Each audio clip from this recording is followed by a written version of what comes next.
ಶಂಖಕ್ಕೂ ಮತ್ತು ಭಾರತೀಯರಿಗೂ ಒಂದು ಅವಿನಾಭಾವ ಸಂಬಂಧ ಇದೆ.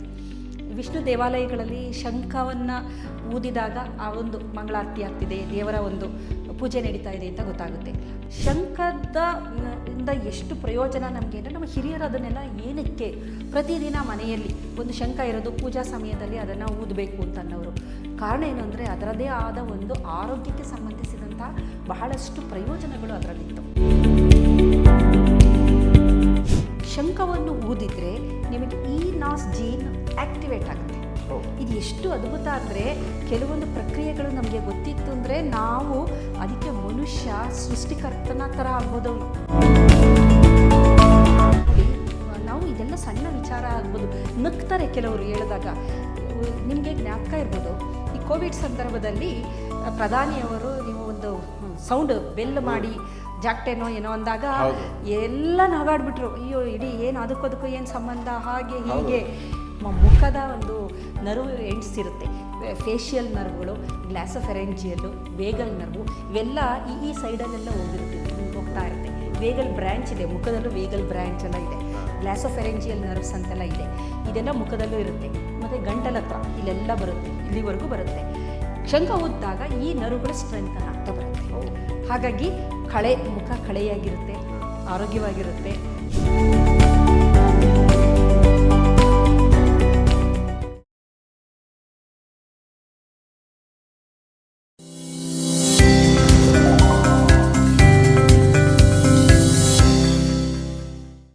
ನಮಸ್ಕಾರ ವೀಕ್ಷಕರೇ, ನೀವು ನೋಡ್ತಾ ಇದ್ದೀರಾ ವಿಶ್ವವಾಣಿ ಹೆಲ್ತ್. ನಾಮ್ ಕೇಶವ್ ಪ್ರಸಾದ್. ವೀಕ್ಷಕರೇ, ನಮ್ಮಲ್ಲಿ ಶಂಖನಾದ ಅನ್ನುವಂಥದ್ದು ನಮ್ಮ ಸಂಸ್ಕೃತಿಯ ಒಂದು ಅವಿಭಾಜ್ಯ ಅಂಗ. ನಿಮಗೆ ಪಾಂಚಜನ್ಯ ಗೊತ್ತಿದೆ, ಶ್ರೀಕೃಷ್ಣ ಅದನ್ನು ಬಳಸ್ತಾ ಇದ್ದ ಅನ್ನುವಂಥದ್ದು. ಸೊ ನಮ್ಮ ಜನಜೀವನದಲ್ಲಿ, ಆಚರಣೆಯಲ್ಲಿ ಶಂಖವನ್ನು ಬಳಸುವಂಥದ್ದು ಬಹಳ ಸಾಮಾನ್ಯ, ಎಲ್ಲರೂ ಗೊತ್ತಿರುವಂಥದ್ದು. ಆದರೆ ಈ ಶಂಖನಾದದಿಂದ ಯಾವ ರೀತಿಯ ಪ್ರಯೋಜನಗಳಿದೆ, ಅಥವಾ ಅದರ ಹಿನ್ನೆಲೆಯಲ್ಲಿ ಇರತಕ್ಕಂಥ ವೈಜ್ಞಾನಿಕ ವಿಚಾರಗಳೇನು ಇತ್ಯಾದಿ ಆಸಕ್ತಿಕರವಾದಂತಹ ವಿಚಾರಗಳ ಬಗ್ಗೆ ಇವತ್ತಿನ ವಿಶೇಷ ಎಪಿಸೋಡ್ ನಾವು ಸಾಕಷ್ಟು ಮಾಹಿತಿಗಳನ್ನು ತಿಳ್ಕೊಳ್ಳೋಣ. ಇದಕ್ಕಾಗಿ ನಮ್ಮ ಜೊತೆ ಇವತ್ತು ಮೈಸೂರು ವಿಶ್ವವಿದ್ಯಾನಿಲಯದ ಜೆನೆಟಿಕ್ಸ್ ಆ್ಯಂಡ್ ಜೆನೋಮಿಕ್ಸ್ ವಿಭಾಗದ ಅಧ್ಯಕ್ಷರಾದ ಪ್ರೊಫೆಸರ್ ಸುತ್ತೂರು ಎಸ್ ಮಾಲಿನಿಯವರು ನಮ್ಮ ಜೊತೆ ಇದ್ದಾರೆ. ಬನ್ನಿ ಕಾರ್ಯಕ್ರಮಕ್ಕೆ ಅವರನ್ನು ವೆಲ್ಕಮ್ ಮಾಡೋಣ. ನಮಸ್ಕಾರ ಮೇಡಮ್. ನಮಸ್ತೆ ಸರ್. ಅಂದ ಹಾಗೆ ಬ್ರಾಹ್ಮಿ ಮುಹೂರ್ತದ ಬಗ್ಗೆ ಇರ್ಬೋದು, ಅಥವಾ ಈ ನಮಸ್ಕಾರ ಮುದ್ರೆ ಬಗ್ಗೆ ಸಾಕಷ್ಟು ಮಾಹಿತಿಯನ್ನು ಹಿಂದಿನ ಸಂಚಿಕೆಯಲ್ಲಿ ಕೊಟ್ಟಿದ್ರು. ಬಹಳ ಇಂಟ್ರೆಸ್ಟಿಂಗ್ ಆಗಿ ಬಂತಿತ್ತು. ಅದೇ ರೀತಿ ಇವತ್ತು ಕೂಡ ಮತ್ತೊಂದು ಇಂಟ್ರೆಸ್ಟಿಂಗ್ ಸಬ್ಜೆಕ್ಟೊಂದಿಗೆ ಬರ್ತಾ ಇದ್ದೀವಿ. ಸೊ ಈ ಶಂಖನಾದದ ಬಗ್ಗೆ, ಸೊ ಅದರ ಒಂದು ಹಿನ್ನೆಲೆ ಮತ್ತು ಅದರ ವೈಜ್ಞಾನಿಕ ವಿಚಾರಗಳ ಬಗ್ಗೆ ಹೇಳ್ತೀರಾ ಅಂತ.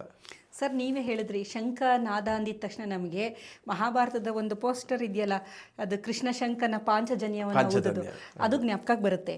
ಶಂಖ ಅಂದಿದ ತಕ್ಷಣ ದಾಸಯ್ಯ.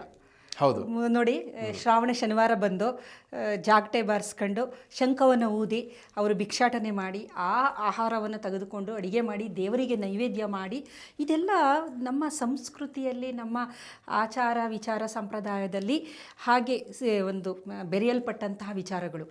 ಶಂಖಕ್ಕೂ ಮತ್ತು ಭಾರತೀಯರಿಗೂ ಒಂದು ಅವಿನಾಭಾವ ಸಂಬಂಧ ಇದೆ. ವಿಷ್ಣು ದೇವಾಲಯಗಳಲ್ಲಿ ಶಂಖವನ್ನು ಊದಿದಾಗ ಆ ಒಂದು ಮಂಗಳಾರತಿ ಆಗ್ತಿದೆ, ದೇವರ ಒಂದು ಪೂಜೆ ನಡೀತಾ ಇದೆ ಅಂತ ಗೊತ್ತಾಗುತ್ತೆ. ನನಗೆ ಈ ಶಂಖದ ಬಗ್ಗೆ ಬಹಳ ಕುತೂಹಲ ಆಗಿದ್ದು, ವಾರಣಾಸಿ, ಕಾಶಿಲಿ ಗಂಗಾರತಿ ಅಂತ ಮಾಡ್ತಾರೆ ಸಾಯಂಕಾಲದೊತ್ತು. ಎಷ್ಟು ದೀರ್ಘಕಾಲ ಶಂಖವನ್ನು ಊದ್ತಾರೆ ಅಂದರೆ ಸಾಧ್ಯನಾ ಅಂತ ಅನಿಸ್ತು ನನಗೆ. ಏಕೆಂದರೆ ಶಂಖ ಊದ್ಬೇಕಾದ್ರೆ ಎಷ್ಟು ಚೆನ್ನಾಗಿದೆ ಅನ್ಬೋದು, ಆದರೆ ತಗೊಂಡು ಊದಿದಾಗ ಅದರಿಂದ ಯಾವುದೇ ಶಬ್ದ ಬರಲ್ಲ. ಅದು ಹೆಂಗೆ ಅಂದರೆ ಅದಕ್ಕೆ ಬಹಳ ಒಂದು ಟ್ರಿಕ್ ಅದು. ಆ ಥರ ಊದಿದ್ರೆ ಮಾತ್ರ ನಿಮಗೆ ಶಂಖದಿಂದ ನಾದ ಬರೋದು. ಬಿಗಿನರ್ಸ್ ಅಂತ ಅಂತೀವಲ್ಲ, ಅದಕ್ಕೆ ಪ್ರಾಕ್ಟೀಸ್ ಮಾಡಬೇಕು. ಮಾಡಿದಾಗ ಯಾವ ಸೌಂಡು ಬರೋದಿಲ್ಲ ಅದರಿಂದ. ಅದೇ ಶಂಖವನ್ನು ಪಳಗಿದಂತಹ ಗೊತ್ತಿದ್ದಂಥವ್ರು ಊದಿದ್ರೆ ಅದು ನಿಮಗೆ ಎಷ್ಟು ದೂರ ಬೇಕಾದರೂ ಕೇಳುತ್ತೆ. ಆ ಗಂಗಾರತಿಯ ಸಂದರ್ಭ ಶಂಖನಾದ ಮಾಡ್ತಾರೆ.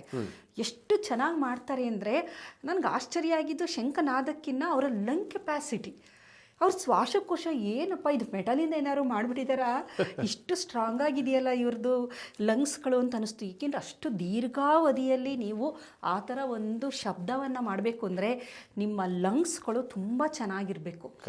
ಆವಾಗ ಮಾತ್ರ ಆ ಥರ ಮಾಡೋಕ್ಕೆ ಸಾಧ್ಯ. ಅಲ್ಲಿ ಏನಾದರೂ ತೊಂದರೆ ಇತ್ತು ಅಂದರೆ ಖಂಡಿತ ಒಂದು ಸೌಂಡು ಈಚೆಗೆ ಬರೋದಿಲ್ಲ. ಹಾಗಾಗಿ ಕೊಳಲಾಗ್ಬೋದು, ಶಂಖ ಆಗ್ಬೋದು, ನಮ್ಮ ಲಂಗ್ಸ್ ಮೇಲೆ ಡಿಪೆಂಡ್ ಆಗಿರುತ್ತದು. ಶಂಖದ ಇಂದ ಎಷ್ಟು ಪ್ರಯೋಜನ ನಮಗೆ ಅಂದರೆ, ನಮ್ಮ ಹಿರಿಯರು ಅದನ್ನೆಲ್ಲ ಏನಕ್ಕೆ ಪ್ರತಿದಿನ ಮನೆಯಲ್ಲಿ ಒಂದು ಶಂಖ ಇರೋದು ಪೂಜಾ ಸಮಯದಲ್ಲಿ ಅದನ್ನು ಊದಬೇಕು ಅಂತ ಅನ್ನೋರು. ಕಾರಣ ಏನು ಅಂದರೆ, ಅದರದೇ ಆದ ಒಂದು ಆರೋಗ್ಯಕ್ಕೆ ಸಂಬಂಧಿಸಿದಂಥ ಬಹಳಷ್ಟು ಪ್ರಯೋಜನಗಳು ಅದರಲ್ಲಿತ್ತು. ಮೊದಲನೇದಾಗಿ ನಿಮ್ಮ ಶ್ವಾಸಕೋಶ ಚೆನ್ನಾಗಿ ಆಗಬೇಕು, ಸ್ಟ್ರಾಂಗ್ ಆಗಿರಬೇಕು ಅಂತಂದರೆ ಶಂಖವನ್ನು ಊದಬೇಕು.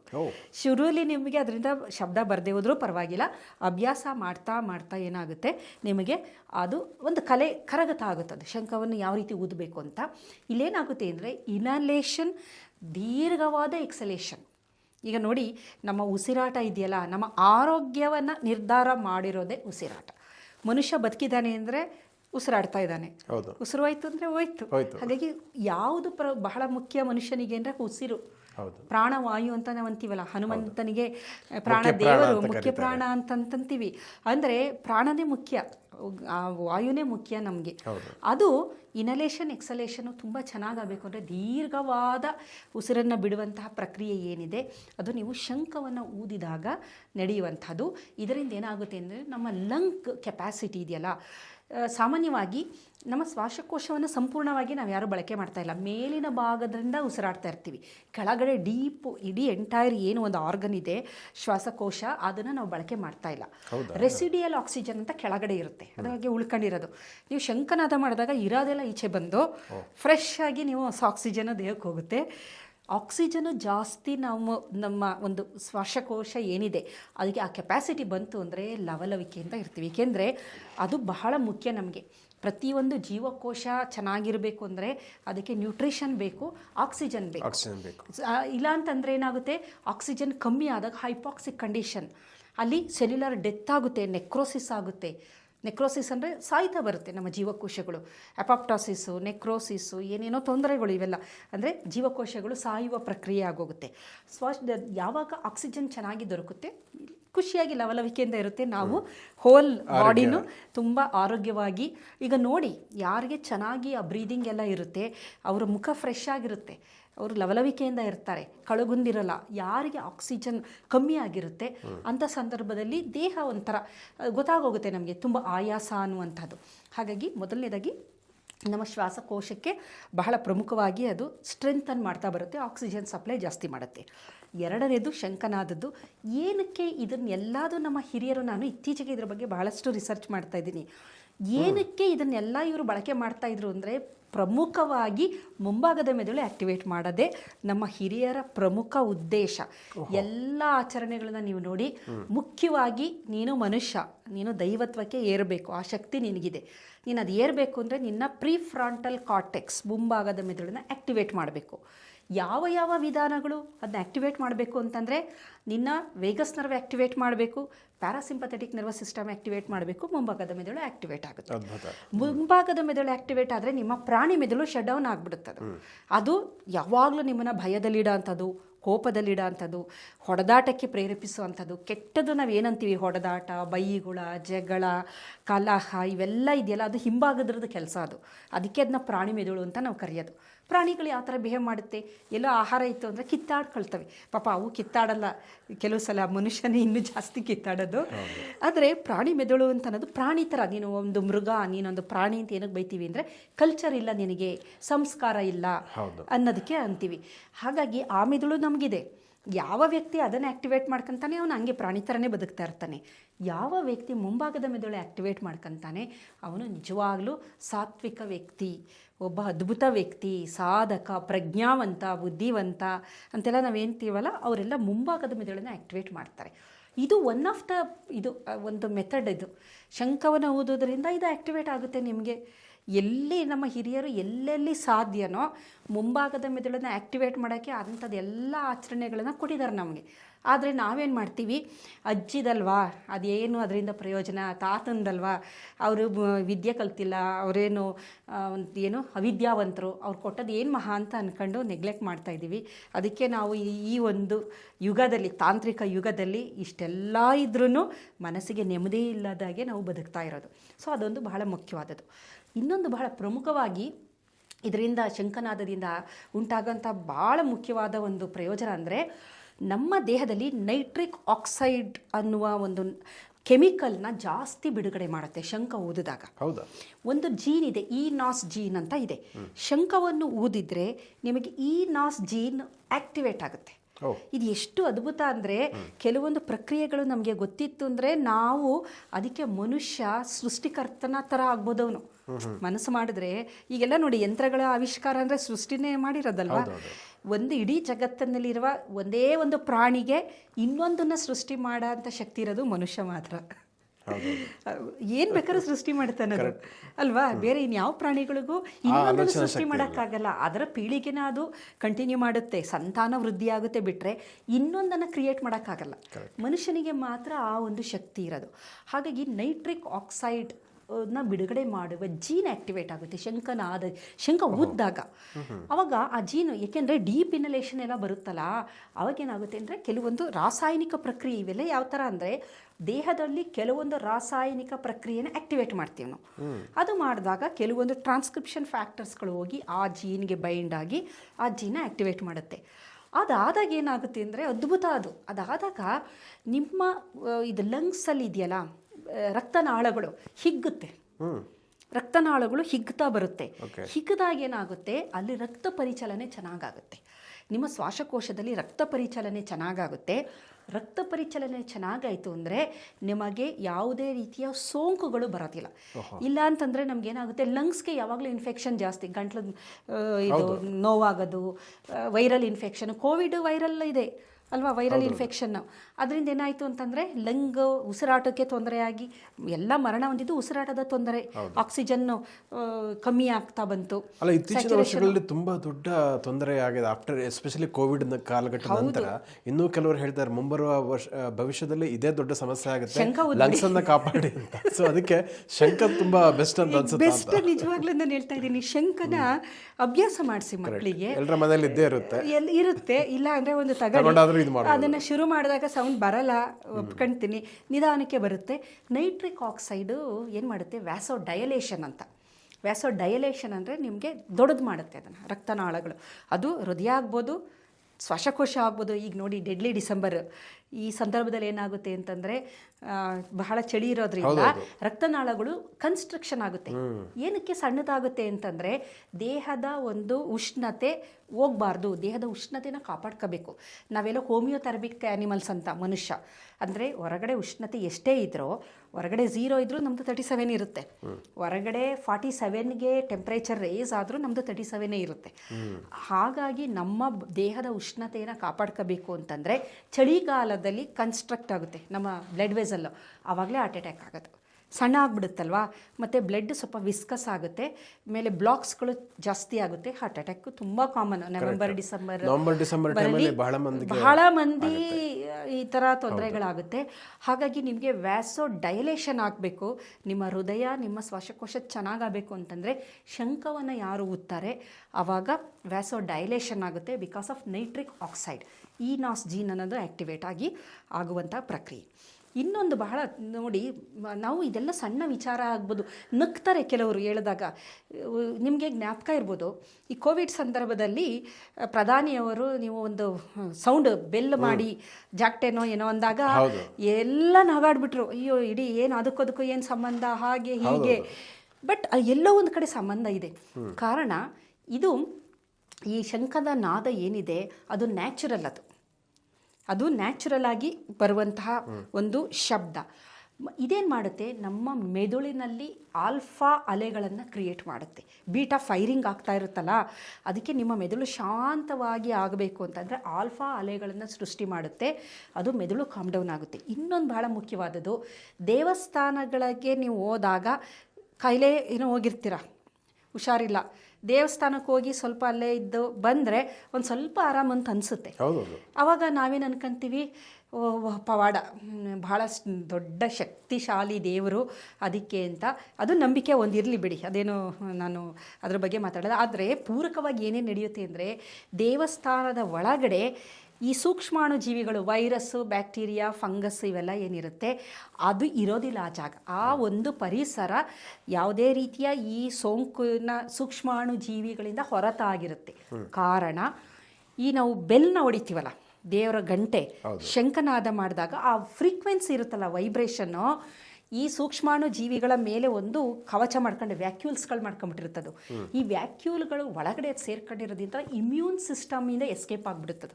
ನಮ್ಮ ರೋಗ ಪ್ರತಿರೋಧಕ ಶಕ್ತಿ ಅದನ್ನು ಐಡೆಂಟಿಫೈ ಮಾಡದಿದ್ದಂಗೆ ವ್ಯಾಕ್ಯೂಲ್ಸ್ನ ಕ್ರಿಯೇಟ್ ಮಾಡಿ ಅದರೊಳಗಡೆ ಸೇರ್ಕೊಂಡಿರುತ್ತೆ. ಬ್ಯಾಕ್ಟೀರಿಯಾ ಆಗ್ಬೋದು, ವೈರಸ್ ಆಗ್ಬೋದು, ಫಂಗಲ್ ಸ್ಪೋರ್ಗಳಾಗಿರ್ಬೋದು. ಈ ಗಂಟೆಯ ನಾದ ಇರುತ್ತಲ್ಲ, ಅದು ಹೆಂಗಿರುತ್ತೆ ಫ್ರೀಕ್ವೆನ್ಸಿ ಅಂತಂದರೆ ವೈಬ್ರೇಷನ್ನು, ಆ ವ್ಯಾಕ್ಯೂಲ್ನ ಈ ಏರ್ ಬಬಲ್ನ ಹೊಡೆಯಲ್ವಾ, ಆ ಸೌಂಡ್ ವೇವ್ಗೆ ಅದು ಒಡೆದೋಗುತ್ತೆ. ಒಡೆದೋದಾಗ ಏನಾಗುತ್ತೆ, ಅವು ಅದರೊಳಗಡೆ ಪ್ರೊಟೆಕ್ಟೆಡ್,